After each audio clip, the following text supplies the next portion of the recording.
Good evening. Today is November 20th, and this is The View with Catherine Chang. Today's topic is Chinese kind of lies. First, today is the third day of the F-16 incident. Taiwan National Army is doing all their best to search for the pilot Jiang Zhengzhi. But at the same time, Chinese netizens spread fake news on the internet, saying that the F-16 fighters actually defected and flew to Fujian, China. This is ridiculous and very stupid because according to the flight recorder, this F-16 has dropped from 7,000 feet to zero in just 20 seconds. So how can the pilot fly to Fujian, which is 370 kilometers away from Hualien? This kind of lie is really what the Taiwanese say, 说谎不打草稿, lying without driving. And it's such a bold-faced lie. This is why my topic today is Chinese kind of lies. Here are some points. First, let's look at the latest development of the U.S. presidential election. Donald Trump claims this morning that he will have a viable path to victory. However, his attorney, Rudy Giuliani, just held a press conference without showing any concrete evidence to rebut the elections. Besides that, Georgia just announced that we can see over here Joe Biden just win the election by the hand recount. And Michigan also confirmed Biden's victory. It seems that the election is about to end.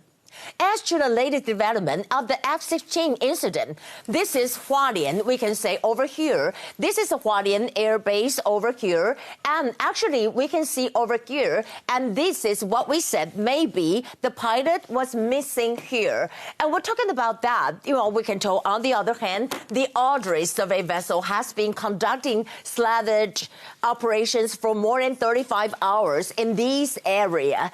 And also, further that, we know that there are some signals coming out. For example, over here, we can see that the suspected black box flight recorder signal or the aircraft disappeared like 15 kilometers northeast of Hualien Airport.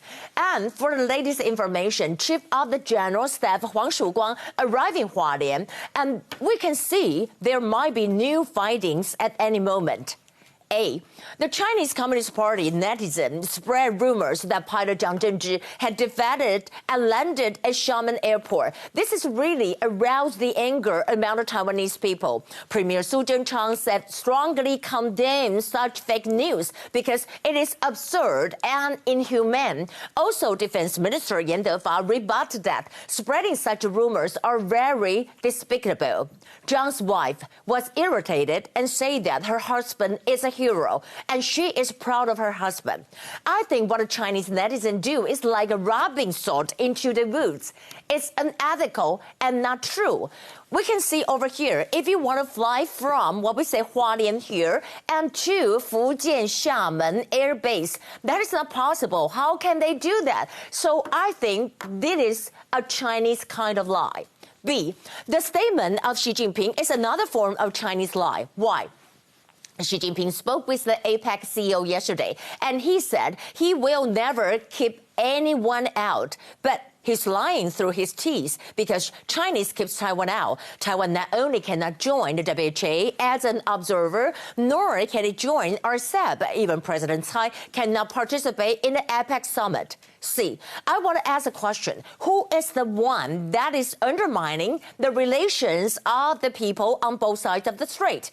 The Chinese official media, People's Daily, 人民日报, criticized Taiwan Premier Su Chang, saying that he was, kind of guilty of making Taiwan to hate China. But I want to say is that being the Taiwan premier, what is wrong with putting Taiwan in the first priority? In fact, what really caused Taiwan's hatred is PLA fighters keep intruding Taiwan's ADIZ. I think this kind of false accusation is also a kind of Chinese lie. D. What comes to my surprise is that why does the KMT think there will be peace on both sides of the strait if Taiwan accepts one China principle? Well, some analysts even said that once the one China principle is implemented, the next step will be one country, two system, and then gradually become one country, one system. So the one China principle is also a Chinese kind of lie. Here are the top stories. Today, we have 2 confirmed cases. They are all imported cases. 2 Filipinos came to Taiwan for work. First, I want to talk about Trump's E.P.A. chief will visit Taiwan on December 5th. U.S. Environmental Protection Agency spokesperson James Hewitt said that Whitter had been invited to Taiwan to collaborate on issues related to ocean pollution as well as air quality and children's health. New York Times published an article with the title, Trump's E.P.A. chief plans 2 foreign trips before leaving office. It said traveling to Taiwan expected to require a charter flight to avoid the coronavirus risk, and the 3-day visit will cost an estimated $45,000 for a delegation of 10 people. Actually, travel by charter flight, Azar did it too. We know that the Secretary of U.S. Department of Health and Human Services, Alex Azar, also flying on a charter flight, visit Taiwan on August 9. In response, the Taiwan Premier confirmed Whitter is traveling to Taiwan. Premier Su Tseng-chang said today, the relations between Taiwan and the United States have been tighter. Andrew Whitter was invited by Minister of Foreign Affairs Joseph Wu. And President Tsai also talked about environmental issues yesterday. And she said social and economic development should not exceed the environmental load. And she also said we must give the next generation a better Taiwan. Tonight is very important for Taiwan. There are 2 major events happening tonight. First, Taiwan-U.S. Economic Prosperity Partnership Dialogue starts at 9 p.m. We know that Vice Economic Minister Chen Zhenqi will talk with Undersecretary of State Keith Craig today. Chen and Craig will hold 5 sessions to discuss topics including supply chains, clean 5G, semiconductors development, and healthcare corporations. They will sign the MOU 2. And the second meeting is the APEC Summit. TSMC founder Morris Chang will represent President Tsai and participate in the APEC Summit today. This year's APEC will be held online at around 8 p.m. Morris Chang will attend a meeting in a video conference at the presidential's office. We're talking about the F-16 incident. Taiwan Defense Minister strongly rebutted China's netizen for spreading disinformation about it. We can see that, about the F-16 missing Captain蔣正志defected to China. Minister of National Defense Yan Defa said that the rumors are completely self-deceiving and indulge in self-delusion.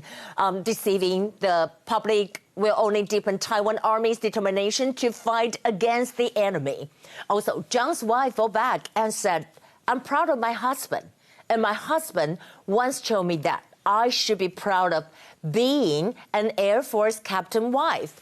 Well, and President Tsai strongly slammed the fake news. And she said that, as a commander-in-chief, I won't tolerate this kind of behavior that takes advantage of the missing pilots to step on the face of the National Army to protect Taiwan. As to the U.S. presidential elections, according to CNN, Biden said Trump will go down in history as being one of the most irresponsible presidents. And he said that the news conference today that the president was sending incredibly damaging messages to the rest of the world about how democracy functions. According to the media, the Federalists in Nevada, they point out that a corrupt cash for vote scheme is hiding in plain sight. The editor of the Federalist, John Daniel, tweeted that today we have a report on the widespread cash for vote scheme in Nevada, where Native American voters and advocacy groups broke federal law, by giving away gift cards, electronics, and other prizes in exchange for Democratic votes. And, well, that will be the view for today. Today is Friday. I hope you have a nice night. And I'll be seeing you next Monday, right? I'll see you next Monday. Bye.